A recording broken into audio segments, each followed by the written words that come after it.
ప్రభువునందు ప్రియులారా, మీ అందరికీ ప్రభు అయిన యేసుక్రీస్తు నామమున నా యొక్క వందనాలు తెలియచేస్తా ఉన్నాను.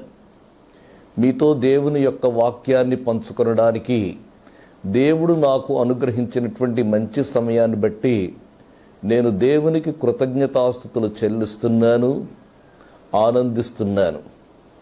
మీ అందరూ క్షేమంగా ఉన్నారు కదా? మనలందరినీ కూడా క్షేమంగా ఉంచిన దేవునికి నేను వందనాలు చెల్లిస్తూ ఉన్నాను.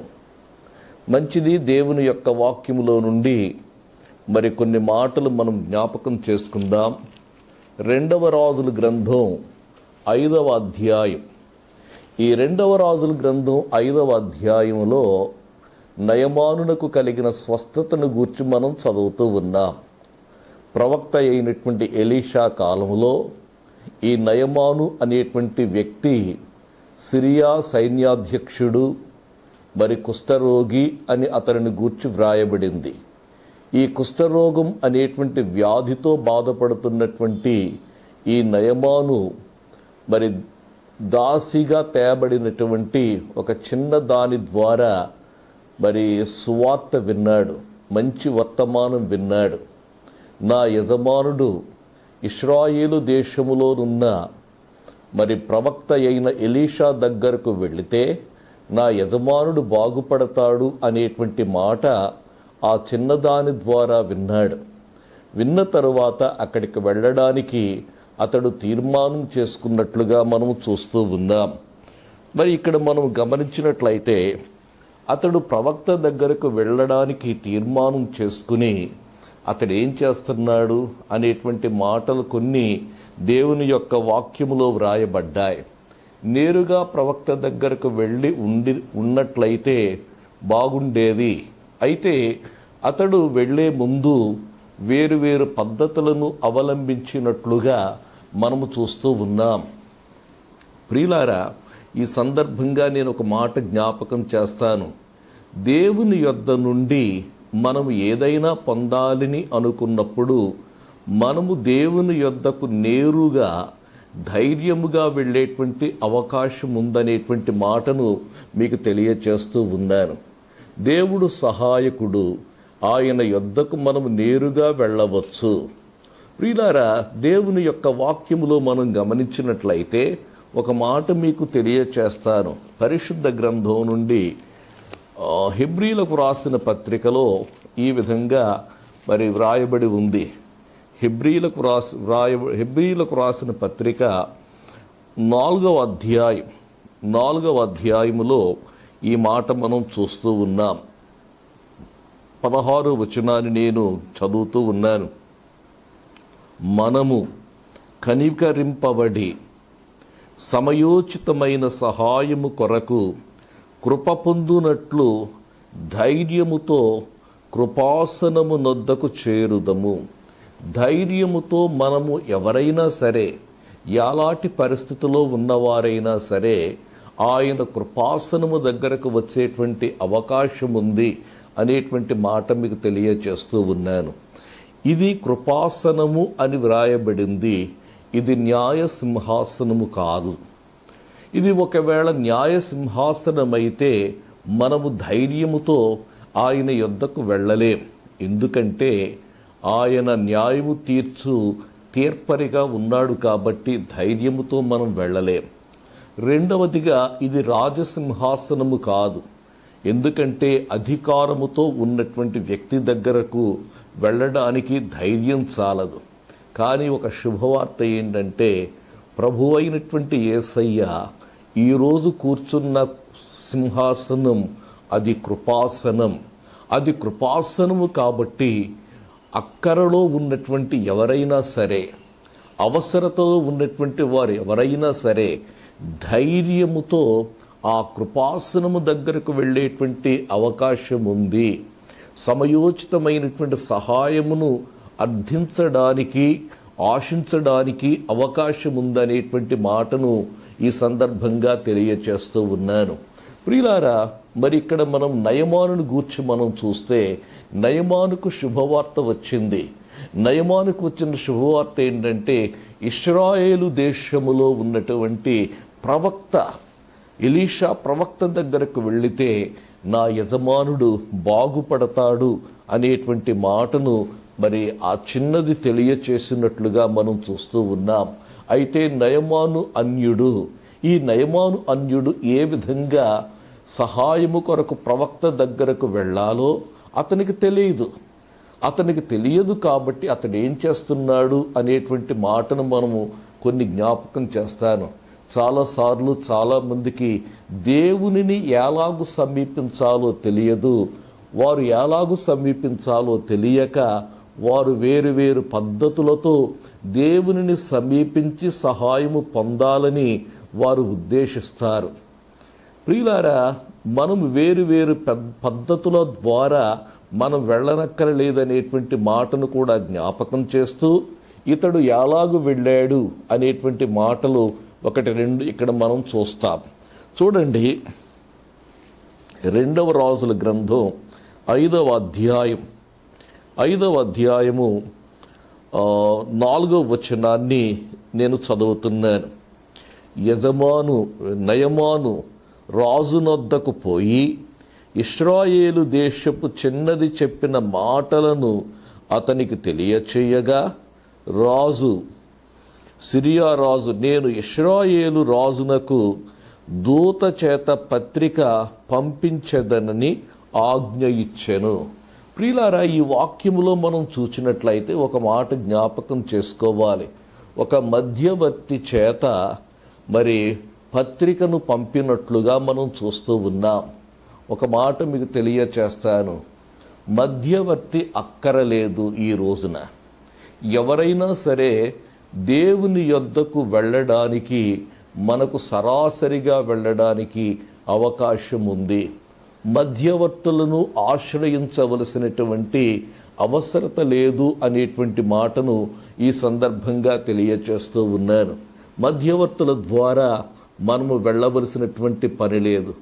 ఎవరైనా సరే అవసరతలో ఉన్నప్పుడు ఎప్పుడైనా సరే వారు దేవుని యొద్దకు నేరుగా వెళ్ళేటువంటి అవకాశం దేవుడు మనకు అనుగ్రహించాడని దేవుని యొక్క వాక్యములో మనం చూస్తున్నాం. చాలా మాటలు ఈ సందర్భంగా మనం జ్ఞాపకం చేసుకోవచ్చు.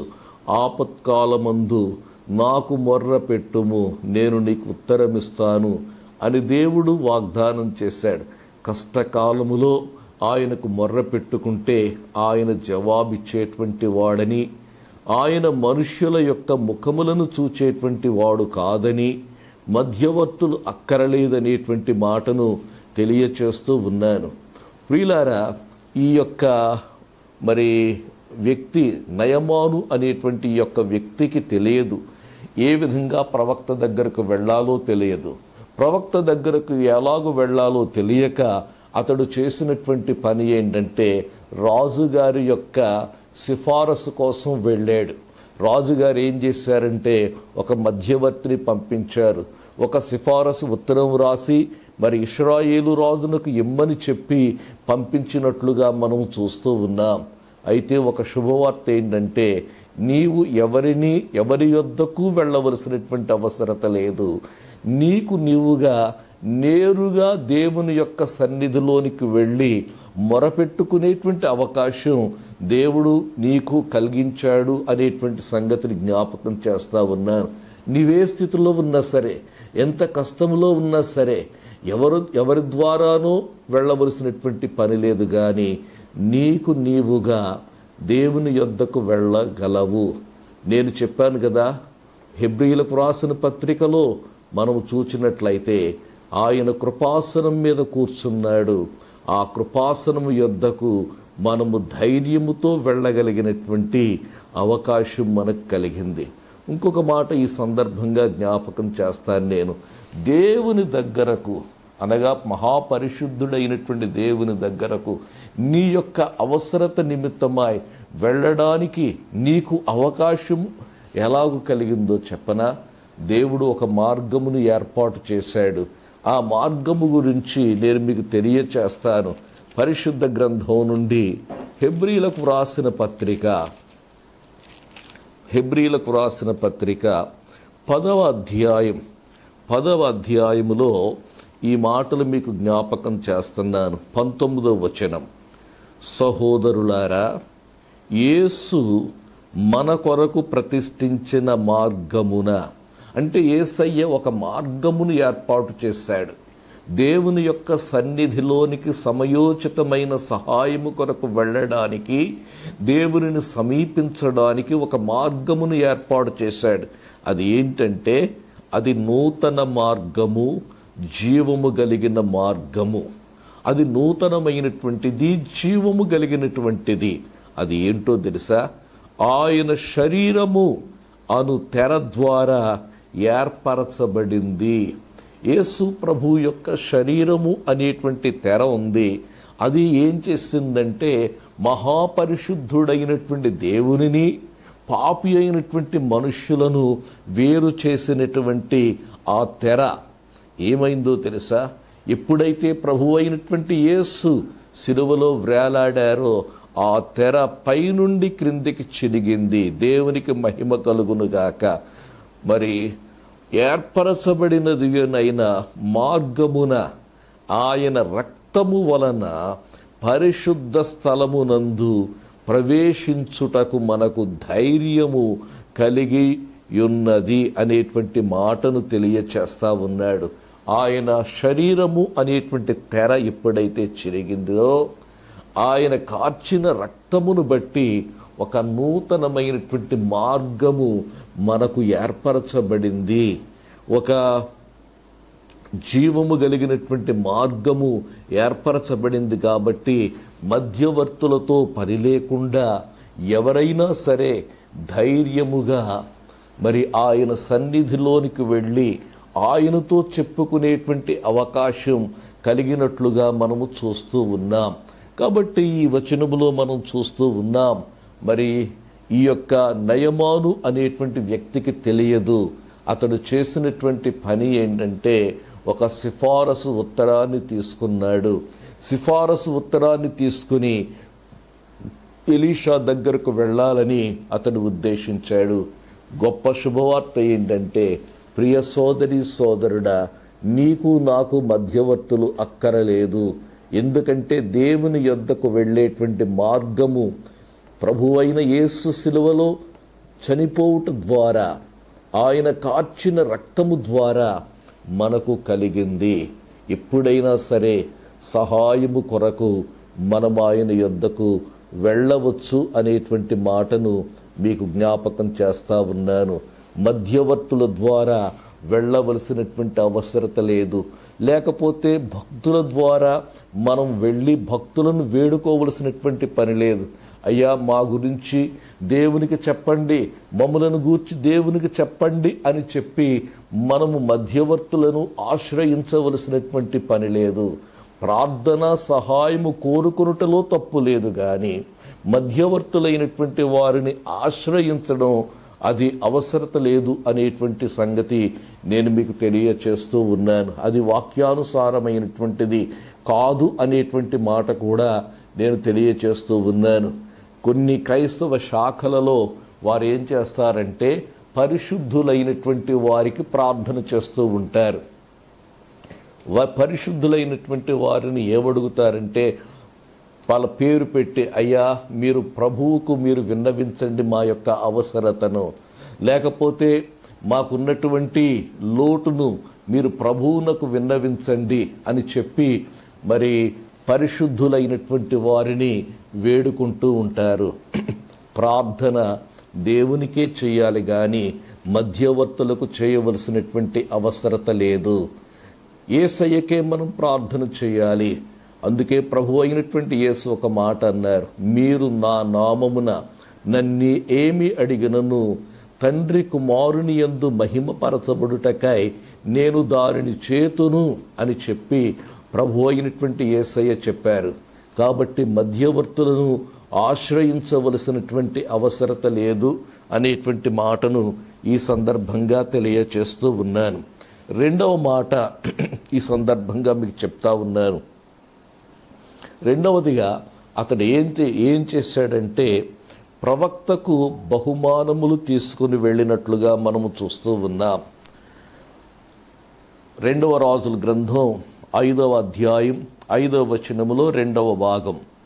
అతడు 20 మణుగుల వెండియు 1,20,000 రూపాయల బంగారును 10 దుస్తుల బట్టలను తీసుకుని పోయి ఇశ్రాయేలు రాజునకు పత్రికను అప్పగించెను.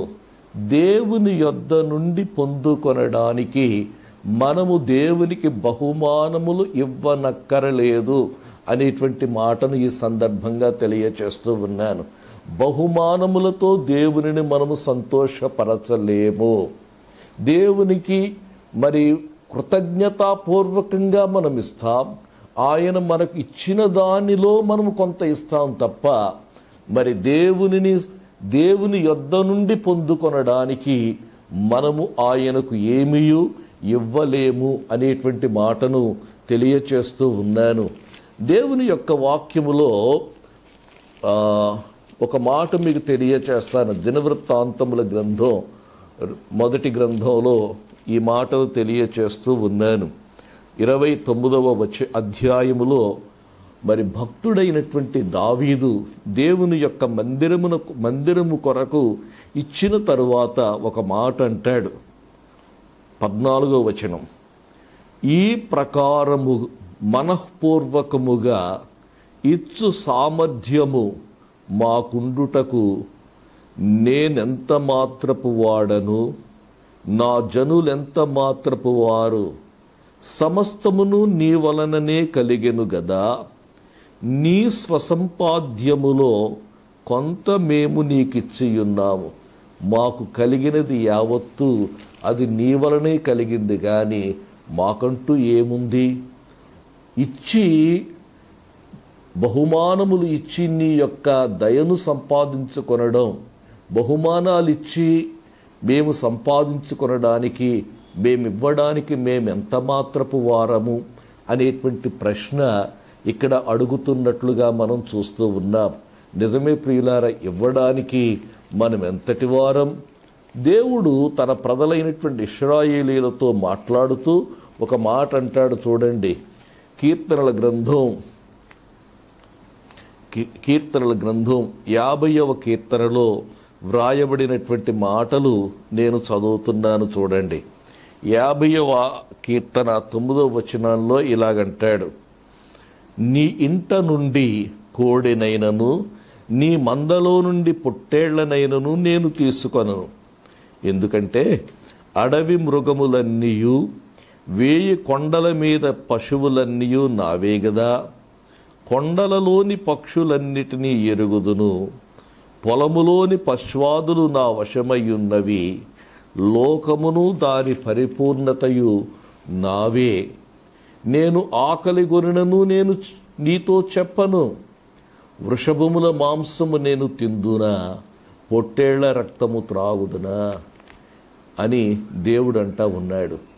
ఇక్కడ మరి దేవునికి ఇచ్చి బహుమానాలు ఇచ్చి ఆయన యొద్ద నుండి పొందాలని అతడు ఉద్దేశించినట్లుగా మనము చూస్తూ ఉన్నాం. దేవునికి ఏ లోటు లేదండి, సమస్తమును కూడా ఆయనవే అనేటువంటి మాట జ్ఞాపకం చేసుకోండి. రెండవదిగా మరొక మాట జ్ఞాపకం చేస్తూ ఉన్నాను. నీవు నేను దేవునిని సేవించకపోతే ఆయనకు లోటేమీ కాదు. దేవుని యొక్క వాక్యములో అపోస్తుల కార్యముల గ్రంథంలో ఈ మాటను మనం చూస్తూ ఉన్నాం. అపోస్తుల కార్యముల గ్రంథం 17వ అధ్యాయములో ఈ మాటలు మనం చూస్తున్నాం. 17వ అధ్యాయం 25వ వచనం, ఆయన అందరికీ జీవమును ఊపిరిని సమస్తమును దయచేయువాడు గనుక తనకు ఏదైనా కొదువయున్నట్టు మనుష్యుల చేతులతో సేవింపబడువాడు కాదు. మనం సేవించకపోతే, మనము స్తుతించకపోతే ఆయనకు ఏదో కొదువైపోతుంది అని మనం అనుకోకూడదు. మనం ఎందుకు స్తుతిస్తున్నాం? కృతజ్ఞతతో ఆయన ఏమయ్యున్నాడు అనే దానిని బట్టి ఆయన్ను స్తుతిస్తున్నాం. కానీ నేను స్తుతించకపోతే ఆయనకి ఏదో లోటు కలుగుతుందని అనుకోకూడదు. ప్రియులారా, ఈ యొక్క నయమాన్ ఏం చేస్తూ ఉన్నాడంటే బహుమానాలు తీసుకుని వెళుతున్నట్లుగా మనము చూస్తూ ఉన్నాం. బహుమానాలు ఇచ్చి దేవుని యొద్ద నుండి పొందాలని అతడు ఆశిస్తూ ఉన్నాడు. బహుమానాలు ఇచ్చి మనము దేవుని యొద్ద నుండి పొందలేం. ఎందుకంటే దేవుడు ఎలాంటి వాడంటే ఆయన మనుష్యుల ముఖమును లక్ష్య పెట్టువాడు కాదు అని దేవుని యొక్క వాక్యములో వ్రాయబడి ఉంది. ఈ మాటను గూర్చి కూడా మనం చూస్తే ద్వితీయోపదేశ కాండము గ్రంథం 10వ అధ్యాయం 17వ వచనాన్ని నేను చదువుతున్నాను. ఏలయనగా నీ దేవుడైన యెహోవా పరమదేవుడును పరమ ప్రభువునయ్యున్నాడు. ఆయనే మహాదేవుడు, పరాక్రమవంతుడు, భయంకరుడైన దేవుడు. ఆయన నరుల ముఖమును లక్ష్య పెట్టని వాడు, ఆయన లంచము పుచ్చుకొనని వాడు అనేటువంటి మాటను ఇక్కడ మనం చూస్తూ ఉన్నాం. కాబట్టి ఈ మాటల్లో మనం గమనించేది ఏంటంటే దేవుని యొద్ద నుండి మనం పొందడానికి మనము ఆయనకు ఏదో ఇవ్వాలి అనుకొనడం అనేటువంటిది అది వాక్యానుసారము కాదు అనేటువంటి మాటను మీకు తెలియచేస్తూ ఉన్నాను. చాలామంది దేవుని దగ్గర బేరం ఆడతారు కదా, నీవు గనక ఈ కార్యం చేస్తే నేను ఫలానా పని చేస్తానని చెప్పి అంటారు. కానీ ఒకటి జ్ఞాపకం చేస్తున్నాను, నీవు దేవునికి చేయడం అనేటువంటిది ఆయన కొదువు ఉన్నట్టు కాదు. కానీ విధేయతతో విశ్వాసముతో నీవు దేవుని అడిగితే దేవుడు చేస్తాడనేటువంటి మాటను తెలియచేస్తా ఉన్నాను. ప్రియులారా, ఈ యొక్క వ్యక్తిని గూర్చి మనం ఆలోచిస్తూ ఉంటే మీకు మరొక వ్యక్తిని జ్ఞాపకం చేస్తాను. ధనము ఇచ్చి దేవుని యొక్క వరమును సంపాదించుకోవాలని అతడు ఉద్దేశించాడు. చూడండి, అపోస్తుల కార్యముల గ్రంథంలో ఈ వ్యక్తి మనకు కనబడతాడు. అపోస్తుల కార్యముల గ్రంథంలో మనం చూచినట్లయితే ఈ మాటను జ్ఞాపకం చేసుకుందాం. అపోస్తుల కార్యముల గ్రంథం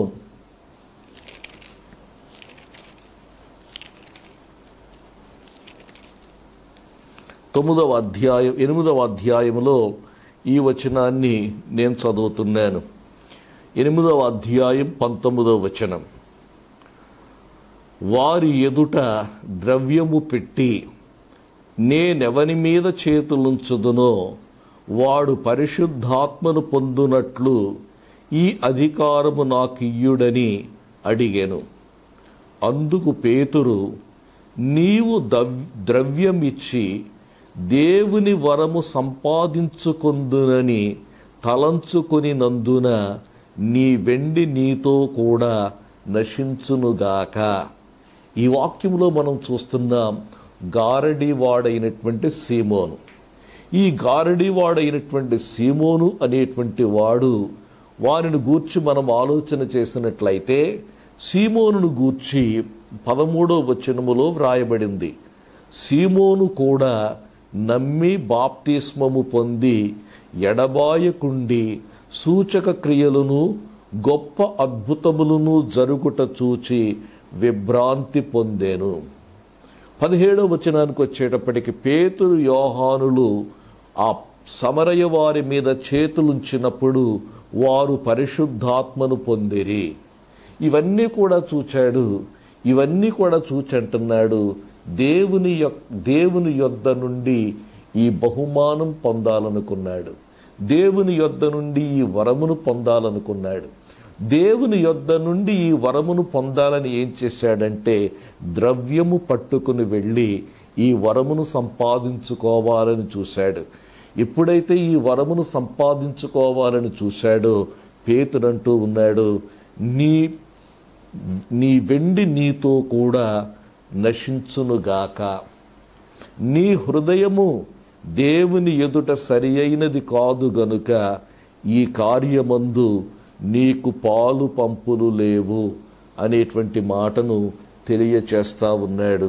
ఇంకా అంటా ఉన్నాడు, ఈ నీ చెడుతనము మానుకొని మారు మనసు పొంది ప్రభువును వేడుకొనుము. ఒకవేళ నీ హృదయాలోచన క్షమింపబడవచ్చును. నీవు చేసినటువంటి పని క్షమాపణ లేనటువంటిది. నేనైతే మరి గ్యారంటీ ఇవ్వలేను, ఒకవేళ దేవుడు నీ హృదయాలోచనను క్షమించవచ్చేమో అని చెప్పి పేతురు అంటూ ఉన్నాడు. ప్రియులారా, ఒక మాట జ్ఞాపకం చేస్తాను. చాలాసార్లు మనం ఏం చేస్తామంటే దేవుని వరమును సంపాదించుకొనడానికి మనము చాలా ఇక్కడైతే ఇతడు ద్రవ్యాన్ని పెట్టాడు, మరికొందరైతే ఉపవాసాలు ఉంటారు. ఉపవాసములు ఉండి వరమును సంపాదించుకోవాలనుకుంటారు. వారు ప్రకటన చేస్తూ ఉంటారు, పేపర్లో ప్రకటన చేస్తూ ఉంటారు. 40 దినాలు ఉపవాసం ఉండి స్వస్థత వరం పొందిన దైవ సేవకుడని, ప్రవచన వరం పొందినటువంటి దైవ సేవకుడని వారు ఏం చేస్తారంటే ప్రకటనలు చేస్తూ ఉంటారు. నీవు కష్టపడి సంపాదించుకున్నటువంటిది అది వరము కాదండి. వరము అనగా ఉచితముగా అనుగ్రహింపబడేటువంటిది. ఒకవేళ దేవుడు తన కృపను బట్టి నీకు ఆ అవసరతను బట్టి ఒకవేళ వరం ఇవ్వచ్చు, దానిని నేను కాదనను. కానీ ఒకవేళ నీవు ఈ విధమైనటువంటి ఉద్దేశముతో ఉన్నట్లయితే మరి ప్రకటన చేసుకుని దీని ద్వారా పరిచర్యను నిర్మించుకోవాలి, అనేక మందిని ఆకర్షించాలి, కానుకలు సంపాదించుకోవాలనేటువంటి ఉద్దేశంతో గనక ఉన్నట్లయితే నీ హృదయాలోచన మంచిది కాదు అనేటువంటి మాటను దేవుని యొక్క వాక్యాన్ని బట్టి నేను తెలియచేస్తూ ఉన్నాను. ప్రియమైనటువంటి దేవుని బిడ్డలారా, ఈ మాట గమనించండి.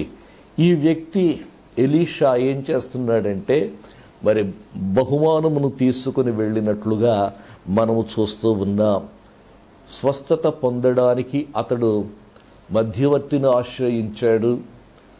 దేవుని యొద్ద నుండి పొందడానికి బహుమానాలు తీసుకుని వెళ్ళాడు.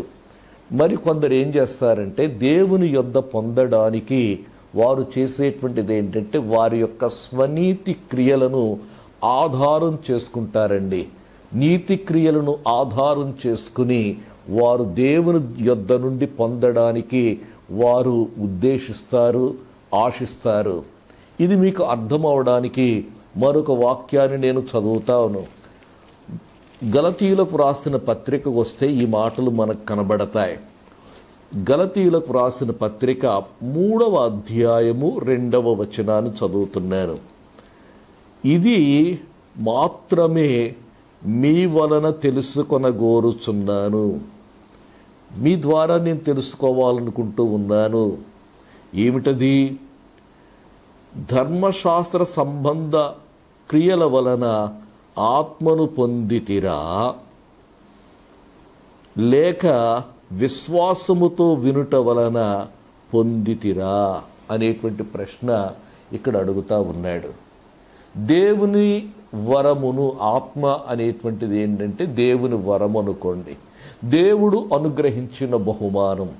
ఈ దేవుడు అనుగ్రహించిన బహుమానాన్ని, దేవుడు అనుగ్రహించినటువంటి ఈ వరాన్ని మీరు ధర్మశాస్త్ర సంబంధ క్రియల వలన పొందుకున్నారా, లేక విశ్వాసముతో వినుట వలన పొందుకున్నారా అనేటువంటి ప్రశ్న అడిగినట్లుగా మనం చూస్తూ ఉన్నాం. 5వ వచనానికి వస్తే ఇదే ప్రశ్న మరలా వేస్తూ ఉన్నాడు. ఆత్మను మీకు అనుగ్రహించి మీలో అద్భుతములు చేయించువాడు. ఆత్మను మీకు అనుగ్రహించాడు అనగా దేవుని ఉచిత బహుమానం, దేవుని యొక్క వరము మీకు అనుగ్రహించాడు. అంత మాత్రమే కాకుండా ఆ ఆత్మ ద్వారా మీలో అద్భుత కార్యములు చేయిస్తున్నాడు. అది ధర్మశాస్త్ర సంబంధ క్రియల వలననా, లేక విశ్వాసముతో వినుట వలననా చేయించుచున్నాడు అనేటువంటి ప్రశ్న మనం చూస్తూ ఉన్నాం. 2 సార్లు ఈ ప్రశ్న వేశాడు. ధర్మశాస్త్ర సంబంధమైన క్రియల ద్వారా, భక్తి కార్యముల ద్వారా, స్వనీతి ద్వారా వారు ఏమనుకున్నారంటే వారు దేవుని ఆత్మను, దేవుని యొక్క బహుమానాన్ని పొందడానికి ప్రయత్నం చేస్తూ ఉన్నారు. ప్రియులారా, నేను మీకు తెలియచేస్తా ఉన్నాను. ఒకటి, విశ్వాసముతో వినుట వలననే మనము నీతిమంతులముగా తీర్చబడుతూ ఉన్నాం. ఎప్పుడైతే నీతిమంతులుగా మనము తీర్చబడ్డామో దేవుని యొక్క ఆత్మ అనేటువంటి వరమును మనము ఉచితంగా బహుమానంగా మనం పొందుకుంటూ ఉన్నాం. ఆ ఆత్మ మనలో అద్భుతమైనటువంటి కార్యములు చేయిస్తున్నాడు అనేటువంటి మాటను ఈ సందర్భంగా మీకు తెలియచేస్తూ ఉన్నాను. చాలాసార్లు విశ్వాసులైనటువంటి వారు కూడా ఈ పొరపాట్లో పడిపోతూ ఉంటారండి. అపోస్తలుడైనటువంటి పౌలు గారికి దేవుడు తన యొక్క సువార్తను ప్రత్యక్షపరిచాడు. దేవుడు తన సువార్తను ప్రత్యక్షపరిచిన తరువాత యూదులలో ఉన్నటువంటి కొందరు వచ్చి ఆ సువార్తకు భిన్నమైనటువంటి వార్తను వారు ప్రకటన చేశారు. ఆ సువార్తకు భిన్నమైనటువంటి ప్రకటన ఏంటంటే, ప్రభువైన యేసుక్రీస్తును కేవలం నమ్ముకుంటే చాలదు, వారు చేయవలసినటువంటి పని ఏంటంటే ధర్మశాస్త్ర సంబంధమైనటువంటి క్రియలు కూడా వారు చేయాలి. యేసు ప్రభువుని నమ్ముకున్నంత మాత్రాన నీకు రక్షణ వచ్చేస్తుందా? యేసు ప్రభువుని నమ్ముకున్నంత మాత్రాన నీవు నీతిమంతుడవైపోతావా?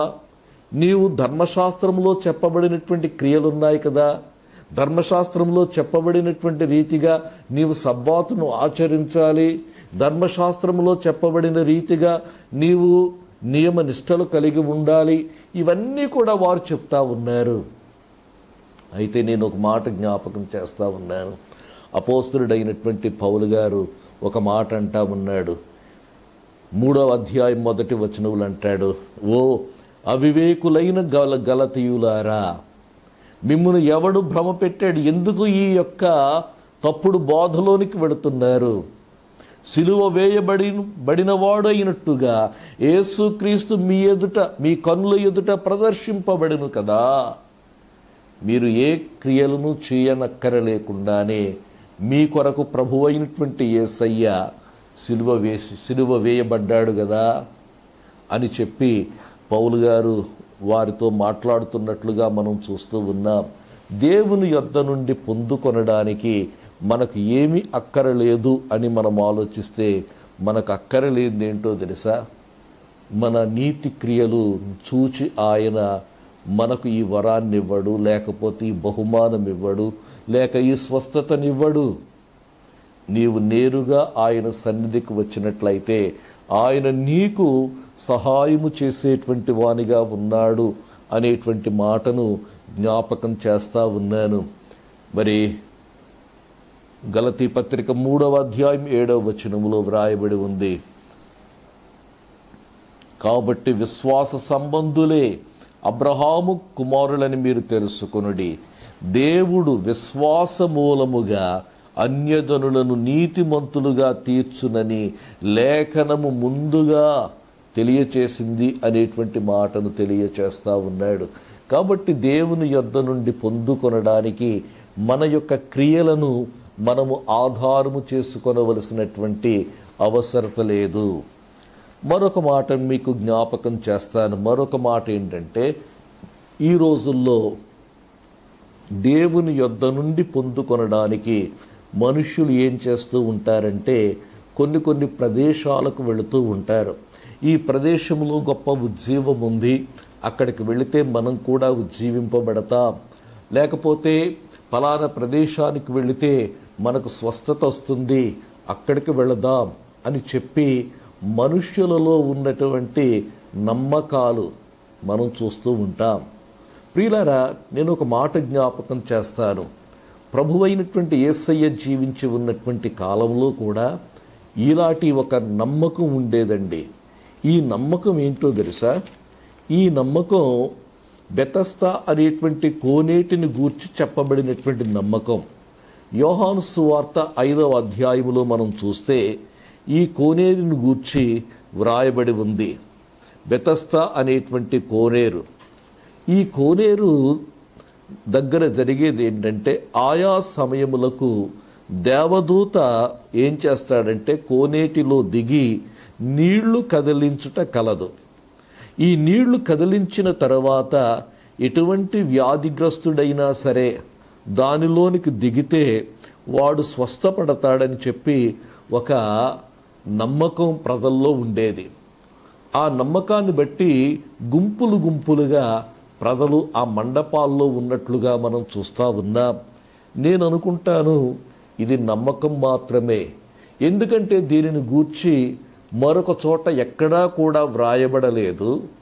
రెండవదిగా ప్రభువైనటువంటి యేసయ్య దీనిని ధృవీకరించినటువంటి పరిస్థితి కూడా మనకు కనబడదు.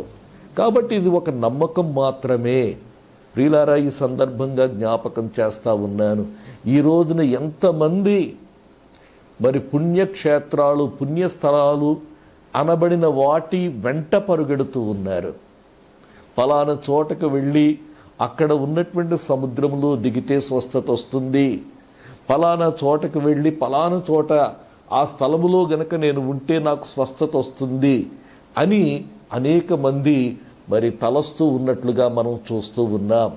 దేవుని యొద్ద నుండి పొందుకొనడానికి స్థలములు అక్కరలేదండి. పుణ్యస్థలాలకు వెళ్ళవలసినటువంటి పని లేదు. దేవుని యొద్ద నుండి పొందుకొనడానికి నీవు ఎక్కడ ఉన్నా సరే దేవుని యొద్దకు రావచ్చు. ఎందుకంటే ఆయన ప్రతి చోట కూడా ఉండేటువంటి దేవుడు. నీవు ఎప్పుడైనా సరే, ఏ స్థలమందైనా సరే నీవు ఆయన సన్నిధిలోనికి వచ్చేటువంటి అవకాశం ఈనాడు మనకు కలిగిందని నేను మీకు జ్ఞాపకం చేస్తూ ఉన్నాను. ఇక్కడ మనం చూస్తూ ఉన్నాం, ప్రజలు ఏం చేస్తున్నారంటే పుణ్యస్థలాలను ఆశ్రయిస్తూ ఉన్నారు. ఆమోసు గ్రంథంలో మనం చూసినట్లయితే ఈ మాటలు మీకు జ్ఞాపకం చేస్తాను. ఆమోసు గ్రంథం 4వ అధ్యాయములో 5వ అధ్యాయములో ఈ మాటలు వ్రాయబడ్డాయి. 5వ అధ్యాయం 5వ వచనాన్ని నేను చదువుతున్నాను.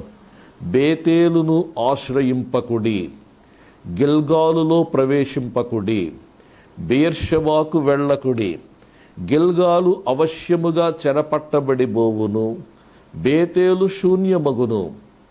యెహోవాను ఆశ్రయించుడి, అప్పుడు మీరు బ్రతుకుదురు. ప్రియులారా, ఇక్కడ ప్రజలు చేస్తున్నటువంటి పని ఏంటంటే బేతేలును ఆశ్రయిస్తూ ఉన్నారు. బేతేలు అనేటువంటిది అక్కడ ఒక పుణ్యస్థలముగా అది ఏర్పాటు చేయబడింది. రాజు అయినటువంటి యెరోబాము కాలములో జరిగింది ఏంటంటే, రాజు అయినటువంటి యెరోబాము కాలములో 2 దూడలను చేయించాడు. ఒకటి బేతేలులో నిలబెట్టాడు, మరొకటి దానులో నిలబెట్టాడు. ఈ 2 స్థలాలలో కూడా బంగారు దూడలను నిలబెట్టాడు. నిలబెట్టి పుణ్యస్థలాలుగా మలిచాడు. ప్రజలు ఏం చేస్తున్నారంటే వాటికి వెళుతూ ఉన్నట్లుగా మనం చూస్తున్నాం. గిల్గాలునకు వెళుతున్నారు, బెయేర్షెబాకు వెళుతున్నారు, ఈ స్థలాలకు వెళుతూ ఉన్నారు. అయితే ఈ స్థలాలకు కాదు కానీ దానికంటే ముఖ్యమైనటువంటి జీవము కలిగినటువంటి దేవుని వారు విడిచిపెట్టి వేసినట్లుగా మనము చూస్తూ ఉన్నాం. జీవము కలిగినటువంటి దేవుని విడిచిపెట్టేసి వారు వీటిని ఆశ్రయిస్తున్నారు అనేటువంటి మాటను మనము చూస్తూ ఉన్నాం. మరొక మాట నేను మీకు జ్ఞాపకం చేస్తాను. పరిశుద్ధ గ్రంథం నుండి మనం గమనించినట్లయితే చాలామంది వీటిని ఆధారం చేసుకుంటారండి. చూడండి, ఇర్మియా గ్రంథం 7వ అధ్యాయములో వ్రాయబడినటువంటి కొన్ని మాటలు మీకు చెప్తాను నేను. 7వ అధ్యాయం 4వ వచనం. ఈ స్థలము యెహోవా ఆలయం, ఈ స్థలము యెహోవా ఆలయం, ఈ స్థలము యెహోవా ఆలయము అని మీరు చెప్పుకొనుచున్నారే. ఇక్కడ దేవుడు అంటా ఉన్నాడు, తన ప్రజలైనటువంటి ఇశ్రాయేలీలతో అంటా ఉన్నాడు, ఈ స్థలం దేవునాలయం, ఈ స్థలం దేవునాలయం, ఈ స్థలం దేవునాలయం అని మీరు చెప్పుకుంటున్నారే. ఈ స్థలము, ఈ మోసకరమైన మాటలు ఆధారము చేసుకొనకుడి. ఇవి మోసకరమైన మాటలు. ప్రియులారా, ఈ రోజుల్లో చాలామంది ఏం చెప్తారో తెలుసా? మందిరం కడుతున్నామండి, మందిరం కడుతున్నామండి, సహాయం చేయండి. ఒకటి, ఆరాధించుకొనడానికి స్థలం కావాలి కానీ ఆ స్థలమే దేవుని యొక్క మందిరం కాదు. చాలామంది ఏం చేస్తారో తెలుసా? కోట్లాది రూపాయలు మందిరాల మీద వెచ్చిస్తూ ఉన్నారు. నీవెన్ని కోట్ల రూపాయలు వెచ్చించి నీవు మందిరం కట్టినా దేవుడు ఆ మందిరంలో ఉండడు కానీ దేవుడు కట్టుకున్న మందిరంలోనే దేవుడు ఉంటాడు తెలుసా. దేవుడు కట్టుకున్నటువంటి మందిరం ఎవరంటే నీవే. నీవే దేవుడు కట్టుకున్నటువంటి మందిరం. చాలామంది మోసపోతున్నారు. మోసకరమైనటువంటి మాటలను ఆధారం చేసుకుని మందిరాల కొరకు ఇచ్చేటువంటి వారు ఉన్నారు, పండుగల కొరకు ఇచ్చేటువంటి వారు ఉన్నారు. కానీ ఇదంతా కూడా మోసం. నేను జ్ఞాపకం చేస్తూ ఉన్నాను, మోసపోవద్దు. మీరు చేయవలసినటువంటి పని ఏంటో తెలుసా? మీరు చేయవలసినటువంటి పని ఏంటంటే, మీరు మీ జీవితాలను చక్కదిద్దుకోండి. మీ జీవితాలను చక్కదిద్దుకొని మీరే ఏం కావాలంటే ఒక మందిరముగా మలచబడాలి అనేటువంటి మాటను దేవుడు ఇక్కడ జ్ఞాపకం చేస్తూ ఉన్నట్లుగా మనం చూస్తూ ఉన్నాం. మీరే ఒక మందిరముగా మార్చబడాలి. దేవునికి మహిమ కలుగును గాక. కాబట్టి పుణ్యక్షేత్రాలను మనము ఆశ్రయించకూడదు. అక్కడికి వెళితేనే దేవుని యొక్క బహుమానం దొరుకుతుంది, అక్కడికి వెళితేనే మనకు స్వస్థత కలుగుతుంది అనేటువంటిది మనం విడిచిపెట్టాలండి. మరొకటి జ్ఞాపకం చేస్తున్నాను, దేవుని సన్నిధికి సూచనగా ఉన్న వాటిని ఆశ్రయిస్తున్నారు కానీ దేవునిని ఆశ్రయించలేకపోతున్నారు. మీకు అర్థమైందా? సూచనగా ఉన్నటువంటి వాటిని ఆశ్రయిస్తున్నారు కానీ దేవునిని ఆశ్రయించలేకపోతున్నారు. ఇది మీకు అర్థం అవడానికి మరొక వచనం నేను చెప్తాను. దేవుని ప్రజలైనటువంటి ఇశ్రాయేలీయులకును ఫిలిస్తీయులకును యుద్ధం జరుగుతుంది. ఫిలిస్తీయులకు మరి ఇశ్రాయేలీయులకు యుద్ధం జరుగుతున్నటువంటి సమయంలో జరిగిందేంటో తెలుసా? దేవుని ప్రజలైనటువంటి ఇశ్రాయేలీయులు ఓడిపోయారు, అన్యజనులైనటువంటి ఫిలిస్తీయులు గెలిచారు. ఎప్పుడైతే ఫిలిస్తీయులు గెలిచారో ఈ ఇశ్రాయేలు ఆలోచన చేస్తున్నారు, ఎందుకు ఇలా జరిగింది, ఎందుకు ఓడిపోయామంటే వాళ్ళు అనుకున్నారు, దేవుని సన్నిధికి సూచనగా ఉన్న నిబంధన మందసం లేకపోవటను బట్టే కదా అని అనుకున్నారు. అనుకుని ఏం చేశారో తెలుసా? వెళ్ళి నిబంధన మందసాన్ని వారి మధ్యకు తీసుకుని వచ్చారు. ఆ కాలములో దేవుని యొక్క సన్నిధికి సూచనగా నిబంధన మందసం ఉండేదండి. నిబంధన మందసాన్ని పెట్టుకున్నారు. మందసం ఎప్పుడైతే వారి మధ్యకు వచ్చిందో దిక్కులు పిక్కటిల్లేలా కేకలు వేశారు, గొప్ప ధ్వని చేశారు. ఫిలిస్తీయులు అనుకున్నారు గెలుస్తారేమో అనుకున్నారు. మరలా యుద్ధం జరిగింది.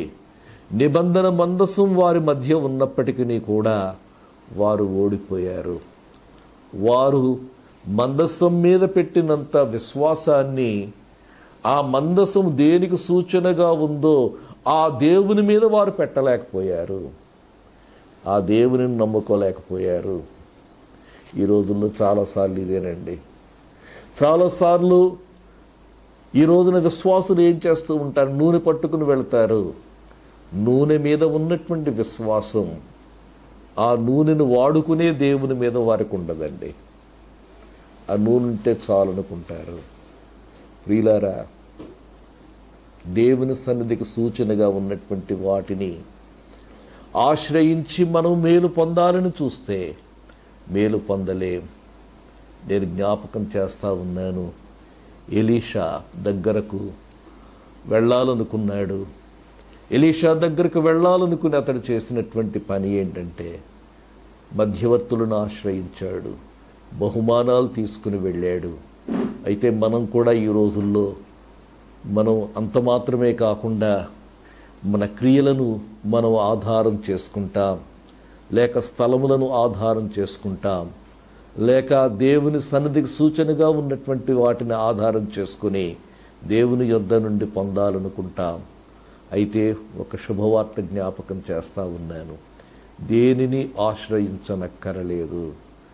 నీవు నేరుగా దేవుని యొద్దకు వెళ్ళేటువంటి గొప్ప అవకాశం నీకు ఉంది. దేవుని సన్నిధిలోనికి వెళ్ళి మొర్ర పెట్టుకునేటువంటి అవకాశం నీకుంది. ఒక్క మాట ముగింపులో జ్ఞాపకం చేస్తాను. కీర్తనల గ్రంథం 32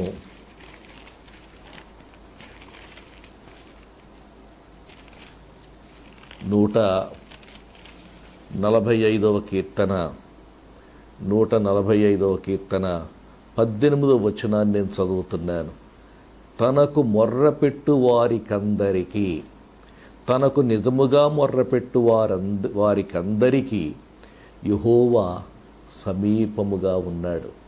మొర్రపెట్టుట అనేటువంటి మాటకు అర్థం ఏంటంటే ప్రాపర్లీ అడ్రస్ బై నేమ్. ఆయన ఏమయ్యున్నాడు అనేటువంటిది ఆయన నామం తెలియచేస్తూ ఉంది. ఆయన నామం ఏంటో తెలుసా? ఆయనకు అనేకమైనటువంటి నామాలు ఉన్నాయి. నీ పరిస్థితికి తగిన ఆయన ఏమయ్యున్నాడో, ఒకవేళ స్వస్థత కావాలా, ఆయన యెహోవా రాఫా అయ్యున్నాడు. ఒకవేళ నీ లోటు తీర్చబడాలా, ఆయన యెహోవా ఈరే అయ్యున్నాడు. ఒకవేళ సమాధానము లేకుండా ఉన్నావా, ఆయన యెహోవా షాలోం అయ్యున్నాడు.